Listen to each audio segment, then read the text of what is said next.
Daí foi o primeiro que foi trabalhar nessa área ambiental lá, mas fazendo numa interface com a arquitetura. Ele foi trabalhar justamente com Adobe.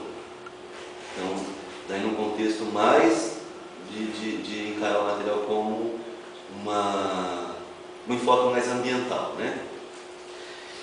Então eu não sou engenheiro, não sou arquiteto, né? Você tem um diploma de engenheiro, tem diploma, ninguém é engenheiro. Quando eu falo em fulano, você é engenheiro, daí já vem na cabeça que assim, o engenheiro é assim, assim, assim, tem um estereótipo, né? Você é arquiteto, daí já vem com um rótulo micro, né? Como eu dou aula na engenharia e arquitetura, então eu insisto muito com os alunos nessa questão de não é, eu chamo dessa rivalidade engenheiro e arquiteto, né? Ainda mais nos últimos tempos não tem sentido essa preocupação mais com o desenvolvimento sustentável. Essas profissões todas, não só engenharia, arquitetura, biologia, direito, tem que caminhar junto, tem que saber dialogar as várias profissões, são complementares, né? O engenheiro é mais cálculo e o arquiteto é mais desenho.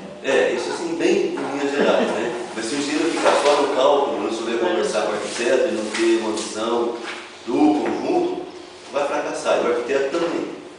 Se ficar naquela coisa de estereótipo, o arquiteto tem que ser, como chama?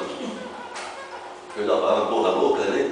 Ficar só fantasiando, viajando, planejando aqueles projetos monumentais que não vão ser concretizados, se ficar só nisso também vai fracassar, né?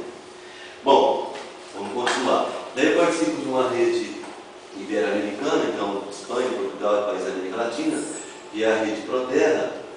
O nome já é bem autoexplicativo, né? É uma rede que reúne pesquisadores que vêm trabalhando, independente, antes de existir a rede, trabalhando com a terra como material de construção. E daí, justamente, para a gente englobar arquitetura e engenharia, antigamente falava arquitetura de terra, terra crua, então a gente padronizou, a gente chama arquitetura e construção com terra. Porque assim não tem dúvida. Entra a parte de projeto, entra a parte de construção, engloba engenheiro, arquiteto e tudo mais, né? Então a gente vem trabalhando nesse grupo, no Proterra, que é dentro de uma rede maior que é o CITED, Programa Ibero-Americano de Ciência e Tecnologia para o Desenvolvimento. O CITED é bem amplo. Então dentro do CITED tem vários subprogramas, tem o subprograma 14, que é o chamado de Habterra, que é habitações, Habitat, habitações de interesse social. Então, tudo que envolve habitação de interesse social, pesquisa nessa área de habitação de interesse social. De novos sistemas construtivos, novos materiais, novas tecnologias. Daí, dentro desse subprograma Habitat, habitação de interesse social, é que montou o nosso grupo, que daí é o estudo da terra, principalmente voltado para a habitação de interesse social. Foi reportando. Bom, vamos ao que interessa. Estava falando de preconceito, né? O senhor falou que daí não interessa para o engenheiro, não interessa para o engenheiro tradicional, padrão, convencional, né? Que é a maioria. Então tem muito preconceito, porque construir usar terra como material de construção, sem passar pela queima, é muito, assim, em linhas gerais, é muito simples. As pessoas se interessam pelo assunto, capacita. É muito fácil aprender, é muito fácil transferir a tecnologia.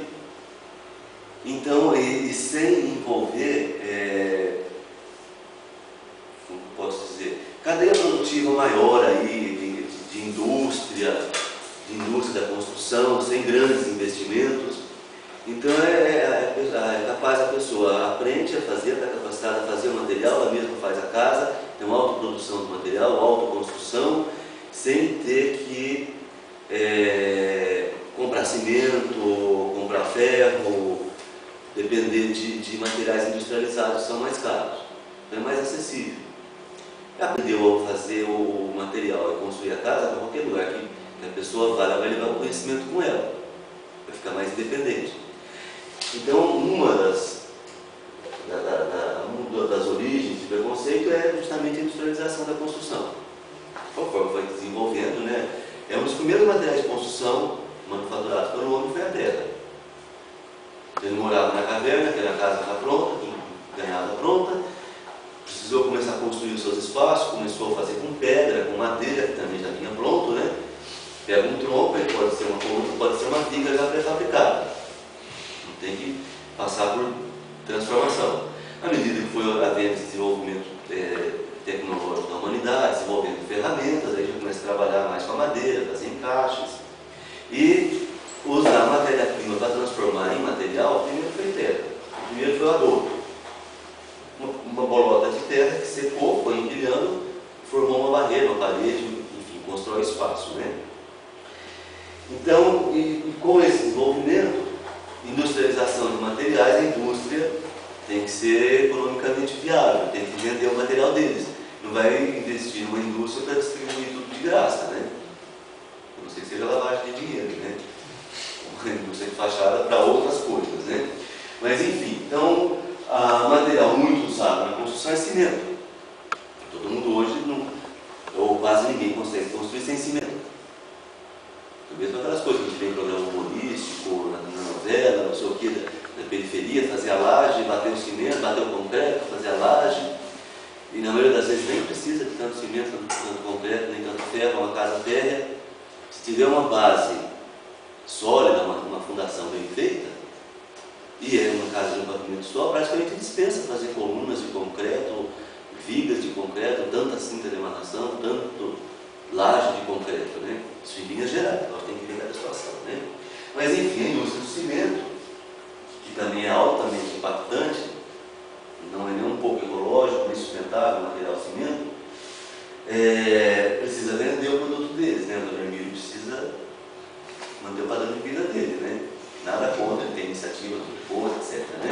Mas assim, para generalizar, né? E, então, eles têm que incentivar o preconceito contra a terra. E é uma tendência natural nossa também. Surge uma novidade, a gente nega o que veio antes. A gente não acha que o pai não sabe nada, o avô menos ainda, até a gente começar a ficar velho, né?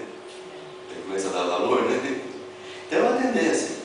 Surge qualquer coisa, surge uma novidade, a versão anterior já ficou obsoleta, já é ultrapassado. Então, aliás, essa tendência tem um incentivo, por exemplo, à indústria de cimento.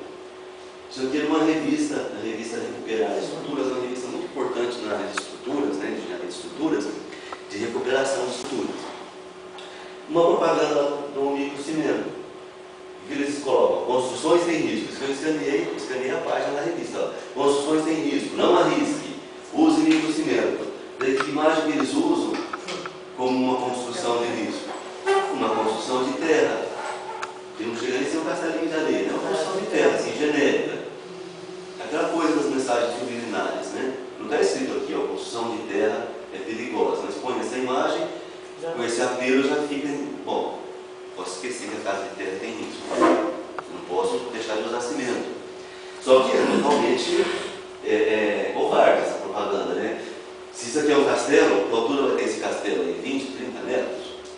Castelos não são construções pequenas, são monumentais, né? Que onda é essa que tem aí o dobro da altura do castelo? Nem tsunami, né? Nem naquele último filme lá, tinha uma onda. Só naquele filme teve essa onda. O último filme, esqueci o nome. 2012. 2012, né? Ano que vem, 2 anos. Então isso aqui, se fosse de concreto também, com o tal do microcimento, não ia resistir do mesmo jeito, né? Não é o caso. Mas enfim, é uma forma aí de incentivar preconceito. Não só isso, né? Tem outros aí. Opa! Morri muito. Às vezes coisa aparentemente boba. Um outro exemplo aqui do preconceito. Esse aqui é bem recente. Foi do Jornal Nacional, dia 14 de abril desse ano. Do meu cuidado, gente.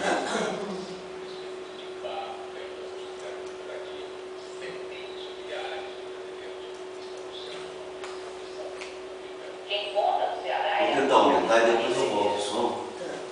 Até hoje, elas fazem parte da paisagem do sertão. Agora é pra aumentar. Seu Paulo sempre viveu numa casa de taco. Tem que ser. Shift Enter era para fazer tela inteira. Dá para ver desse tamanho, né? Tá bom. Eu vou fazer o resumo, depois eu mostro aí, que daí não falo mais para poder ler, para poder ouvir o que está falando, né? Eu coloquei essa legenda em espanhol por causa do resto do grupo nosso, né? Senão eles não iam entender. E quando foi ao ar isso aí, um monte de gente do Proterra daí começou a ficar alvoroçado, né? Porque precisa fazer uma carta para a Globo informando do equívoco, da reportagem, etc, etc, né? E daí o pessoal que é dos outros países, que fala espanhol, ninguém estava entendendo, sabia o que era. Como, por sorte, eu tinha gravado, eu falei, então eu vou pôr uma legendinha e eu mando para eles, né, para ver como é. Era uma reportagem falando mal de Chagas, que é um outro preconceito também que está associado à construção com terra, onde eu vou esclarecer. Então tem uma série de equívocos aqui nessa reportagem, e daí tem uns que são muito radicais, o grupo que fala que a Rede Globo é o vilão. Não é, eu imagino que seja por ignorância. Eles tentaram fazer uma reportagem decente, né? Entrevistaram um agente de saúde, entrevistaram os